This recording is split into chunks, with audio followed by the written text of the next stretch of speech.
Welcome to the Tiffany Micah podcast. What we do here is build the belief in you to accomplish your dreams in your sport.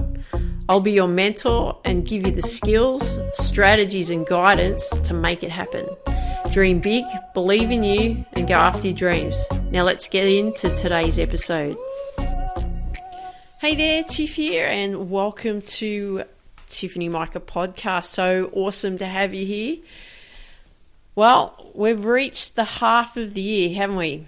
It's been a bit of a topsy-turvy journey for all of us really over the last 18 months more than anything, hasn't it? Everything's changed so much.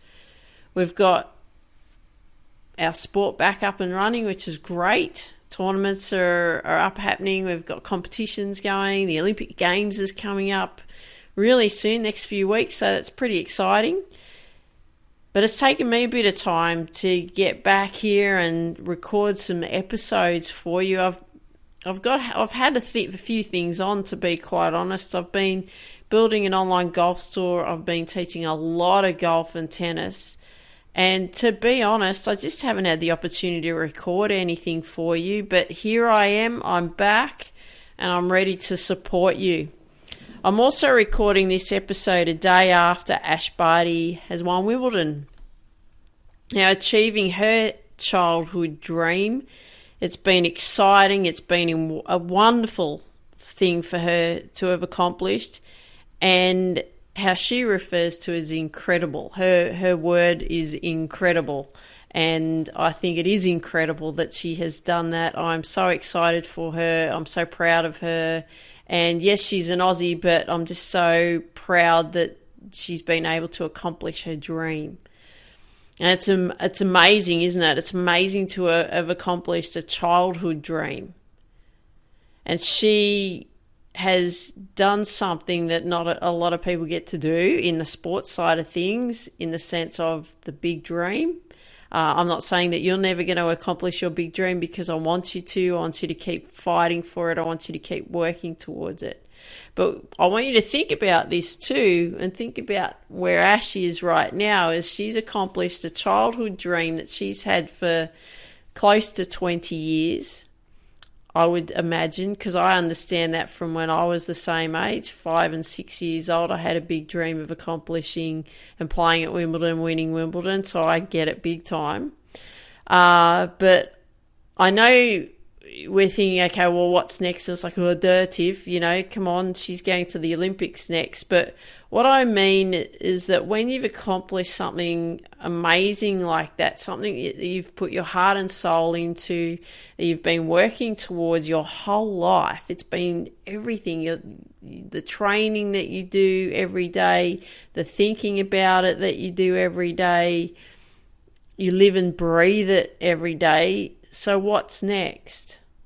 So I'll be really keen to know, once Ash has settled down after the Wimbledon win and been, and has competed at the Olympics and all of that kind of stuff, I'll be interested to know what her next big dream will be when she gets back into resetting her goals and looking forward from that point on.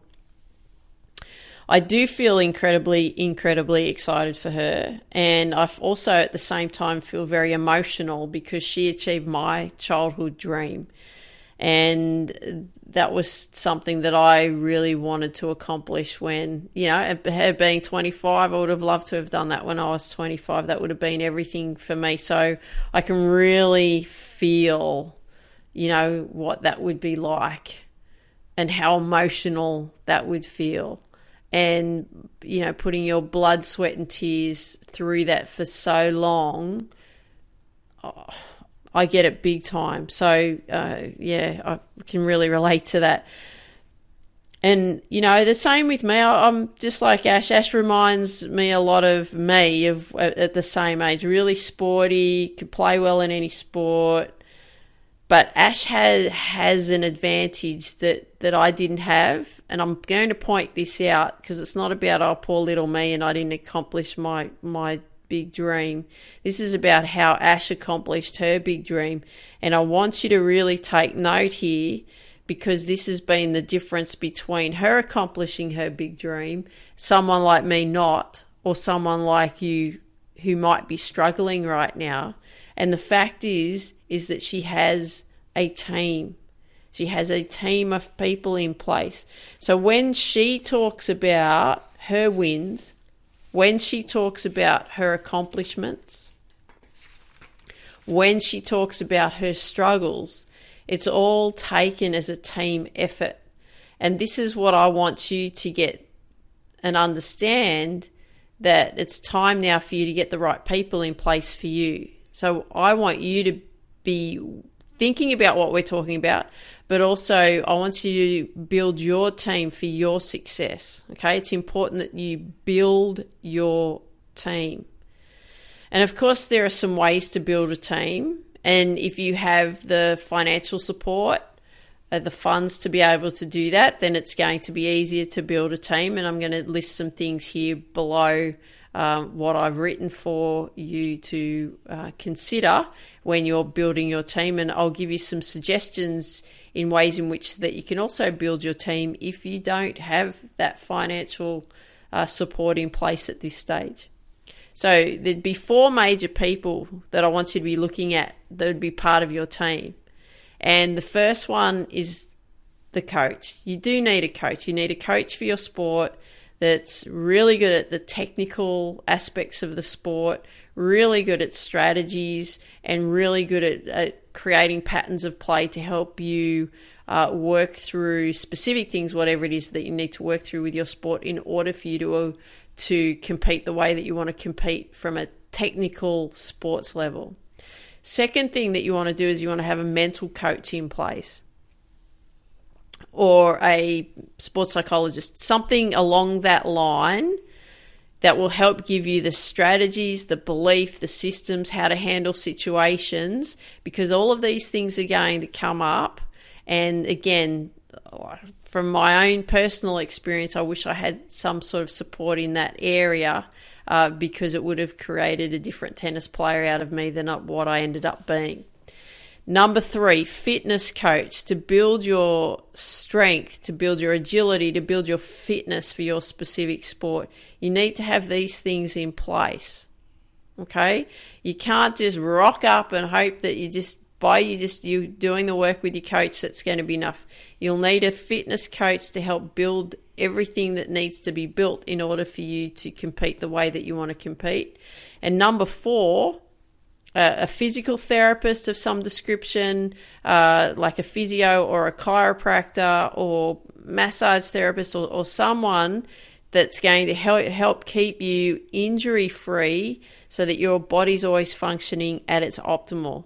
Now, there are other people that you can also add to your team, which I think would be highly beneficial, which would be a nutritionist to help you fuel your body the way it needs to be fueled in order for you to perform, because it's not only the physical that you do, it's also the internal. Okay, so you're going to make sure that you're looking after the internal aspects of your body as well. And a mentor. It's good to have someone that's been there and done that before, understands what you're going through, the amazing things, the highlights, the fantastic things that are going on, also the struggles, the challenges, the obstacles that you'll face. They understand that they've been there too, and they can help guide you. So that's what I want you to consider when you're building a team of people around you. And you want a good, solid team, and you want all your team to be on the same page as you, and also on the same page with each other. That's the way that it's going to work best. You don't want part of the team saying one thing, another part of the team saying something completely opposite to that, and that's where the confusion and the team won't work very well.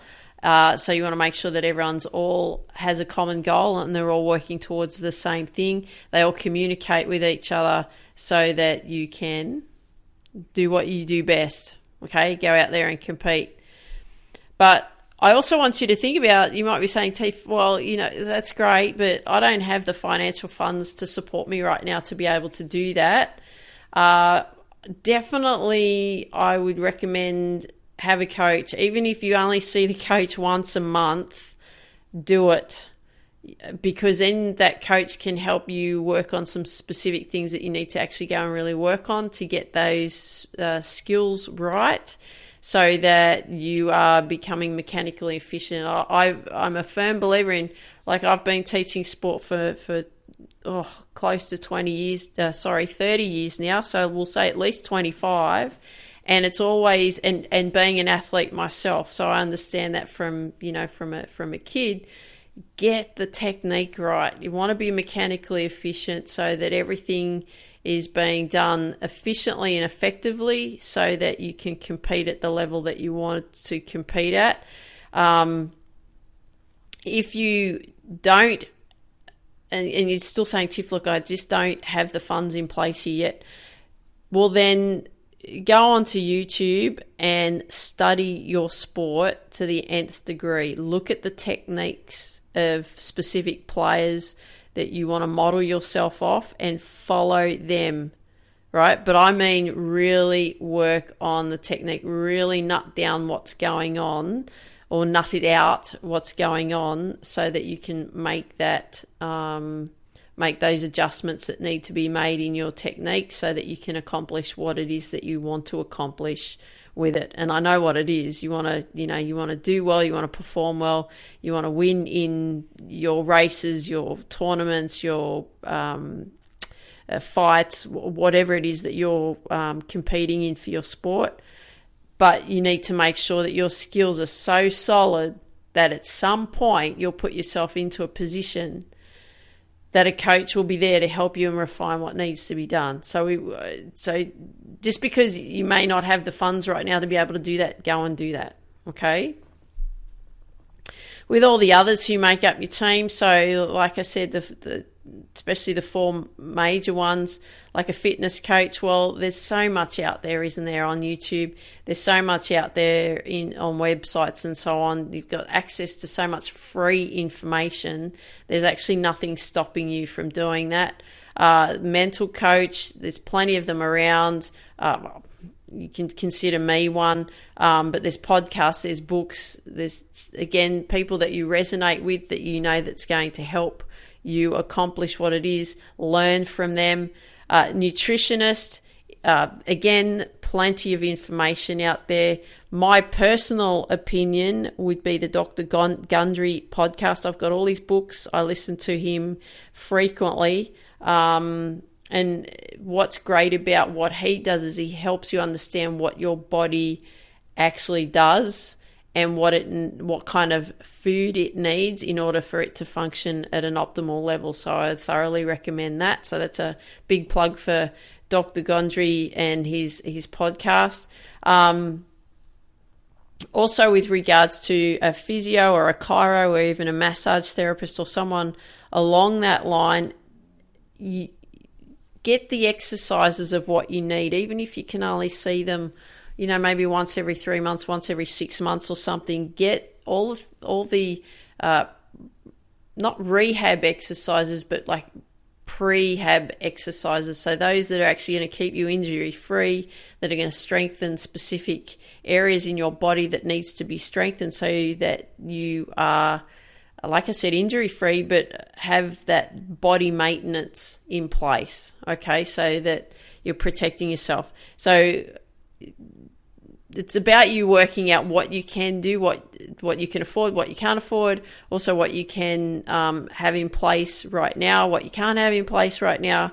But I want to make you aware of that. These are the things that you need. Thoroughly recommend each person that I've recommended here, like a coach, a mental coach, a fitness coach, physio or a chiro, a nutritionist, a mentor, all of that kind of thing. You will need all of that, because it's not just you going out and there competing or playing, doing a bit of training. It's about putting all the pieces of the puzzle in place. We want the pieces of the puzzle in place together that will help you accomplish your dreams in your sport. So it's really important that you have these things in place. And I just want to share with you, I was teaching a mum and her son just last week, and she was talking about how she's been reading my book, and we're talking about reaching your potential and all of that kind of thing, because, you know, my book focus how to reach your potential in sport, business and life. And I said to her, I know exactly what held me back, and I said it on purpose to her in front of her son, because, you know, he's a very sporty young man and he's got his own sports dreams. And I wanted him to hear this, you know, in this conversation, was that what held me back was I felt like I had to do it alone. And if I couldn't do it alone, therefore I thought I was a failure. So the point I want you to get here from me and what I'm sharing with you today is that you don't have to do this alone. And there are so many resources out there to help you. And you want to have a team in place. It's not just about you just rocking up and just doing that alone. You need a team of people around you that's going to help you, support you, and be there for you to help you accomplish your big dreams. So like I said, you've got so much out there that is available to you. So don't feel like that you have to do it alone. Ask for help. People will help you. You can ask me. Just send me an email and ask. I can help you and point you in the right direction where you need to go if you are so unsure. And remember, I had a childhood dream and I never achieved it. And I have lived with regret and disappointment ever since for a long time. Well, actually, I've learnt to live with it now, but for a long time, I was very upset by it, that I didn't accomplish my big childhood dream. Very disappointed in my life. Had many, many regrets about it, but I have learned to live with it. I haven't ever let it go as such, but I've learnt to live with it. Just like being or losing a loved one, I've learnt to live with it. And that's why I found it so emotional with Barty winning Wimbledon, is because that was my dream. And so I can really relate to that. But what I want you to understand is that if I can help you in any way get on the right path to your childhood dream or the dream that you're working on right now, let me know. I will support you in any way that I can, and I'm here for you. So don't give up on your big dreams. Keep working towards them, and if you need help, ask for help. That's what I never did. I never asked for help, and I want you to ask for help if that's where you're at right now. You're lost, you're not sure what to do. Get the help that you need. So I hope you enjoyed today's episode. Love it if you could leave a comment down below wherever you hear this episode, what you like best about what you heard. If you have friends that you know that would benefit from these episodes, please share them with them, because we want to build the Tiffany Micah podcast as big as we possibly can and build our sports dreams and accomplishments and everything else that we want to do, achieve them. Okay, we want to get out there and achieve them. So in saying that, I want you to dream big, believe in you, go after your dreams. Look forward to hearing from you real soon. Take care for now. Bye. Before you go, do you want to build confidence, belief, strength, and courage in you to go after your big dreams in your life and in your sport? If you do, go to www.tiffany-micah.com and get a copy of my book, Focus, How to Reach Your Potential in Sport, Business and Life. I look forward to seeing you there. Dream big, believe in you, go after your dreams.